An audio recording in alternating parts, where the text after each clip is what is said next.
Ադրբեջանում Ռուբեն Վարդանյանին, Բակո Սահակյանին եւ մեր մյուս հայրենակիցներին դատապարտեցին եւ շարունակում են նրանց պահել բանտերում, որովհետեւ նրանք հայ են։ Այդ գործերով մեղադրական եզրակացությունները հասնում էին հարյուրավոր էջերի։ Ահաբեկչություն, ագրեսիվ պատերազմ, մարդկության դեմ ուղղված հանցագործություններ, ցեղասպանություն, ավելի քան 2500 դրվագ, ռազմական տրիբունալ, փակ նիստեր, գործի նյութերին հասանելիության բացարձակ մերժում։ Եկեք հեռացնենք հարյուրավոր էջանոց աղբը, մեղադրանքները, որոնք հորինվել էին օրինականության պատրանք ստեղծելու համար, եւ տեսնենք, թե ինչի համար են իրականում այս մարդկանց դատապարտել։ Արայիկ Հարությունյան, Ցմահ ազատազրկում, որովհետև հազարամյակներով իրենց հողի վրա ապրող արցախահայերը նրան ընտրել էին իրենց ղեկավար։ Դավիթ Իշխանյան, Ցմահ ազատազրկում, որովհետև ղեկավարել է խորհրդարան։ Դավիթ Բաբայան, Ցմահ ազատազրկում, որովհետև արցախահայերի իրավունքները ներկայացրել է միջազգային հարթակներում։ Լևոն Մնացականյան, Ցմահ ազատազրկում, որովհետև իր հայրենակիցներին պաշտպանել է ոչնչացումից։ Դավիթ Մանուկյան, Ցմահ ազատազրկում, որովհետև օգնել է այդ հարցում։ Արկադի Ղուկասյան եւ Բակո Սահակյան, 20-ական տարի ժամկետով ազատազրկում, որովհետև որպես ղեկավարներ ժամանակին ապահովել են իրենց հայրենակիցների գոյատևումը։ Նրանք Ցմահ ազատազրկման չեն դատապարտվել միայն այն պատճառով, որ ադրբեջանական օրենքը թույլ չի տալիս։ Նրանք 65 տարեկանից բարձր են։ Ռուբեն Վարդանյան, ազատազրկում 20 տարով, որովհետև եկել էր օգնելու։ Ռուբեն Վարդանյանն ինքը այդ դատավճիռն անվանեց ոչ թե դատ, այլ դատաստան։ Մարդը չնայած միլիարդավոր կարողությանը հայտարարեց, որ հրաժարվում է ռուսական քաղաքացիությունից, որպեսզի կանգնի 120,000 հայերի կողքին, որոնք սովի մատնվեցին շրջափակման պայմաններում։ Նա եկել էր ոչ թե պատերազմելու, այլ որպեսզի մարդիկ սովից չմեռնեն։ Դրա համար ազատազրկում 20 տարով։ Հիմա ասեք, որն է նրանց իրական մեղքը։ Նրանք ղեկավարում էին դպրոցներ, ապահովում էին ջրամատակարարում, կազմակերպում էին ընտրություններ, ուսուցիչների եւ բժիշկների աշխատավարձեր էին վճարում, կազմակերպում էին տարհանումներ հրետակոծությունների տակ, վարում էին հրադադարի բանակցություններ, շրջափակման ժամանակ մարդկանց կերակրում էին։ Բաքուն սա որակում է որպես ահաբեկչություն։ Ես դա ասում եմ ուղիղ, որպես իրավաբան եւ որպես մարդ, որը 6 տարի մարդու իրավունքների պաշտպանի պաշտոնում եւ հետո որպես փաստաբան փաստագրել է այն ամենը, ինչ կատարվել է Արցախի հայերի նկատմամբ։ 2016 թվականի ապրիլյան պատերազմի գլխատված մարմիններից մինչև 2023 թվականի սեպտեմբերի էթնիկ զտումներ Արցախում։ Վարդենիսում հայ կանանց խոշտանգելուց ու ջերմուկում հայորդիների մարմինները անարգելուց մինչև խաղաղ բնակիչների սպանություններ։ Այս մարդկանց դատում են նրա համար, որ նրանք հայ են, որոնք չհրաժարվեցին հայ լինելուց հայկական հողի վրա,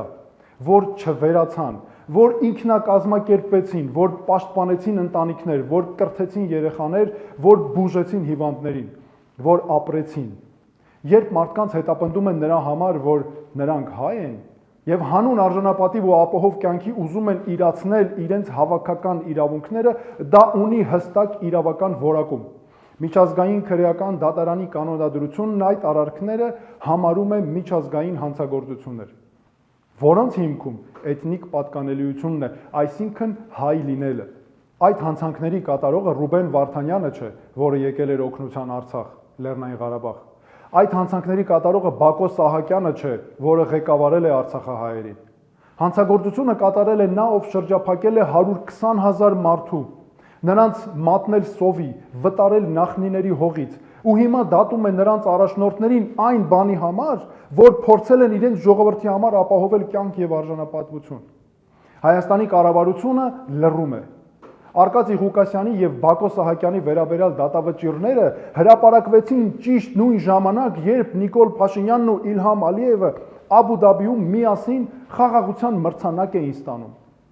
Կառավարությունը շաբաթներով չի կարողանում ձևակերպել դիրքորոշում մեր այն հայրենակիցների նկատմամբ Ցմահ ազատազրկման դատավճիռների վերաբերյալ, ում անվտանգությունը հենց այդ կառավարությունն էլ հանձն էր առել պաշտպանել։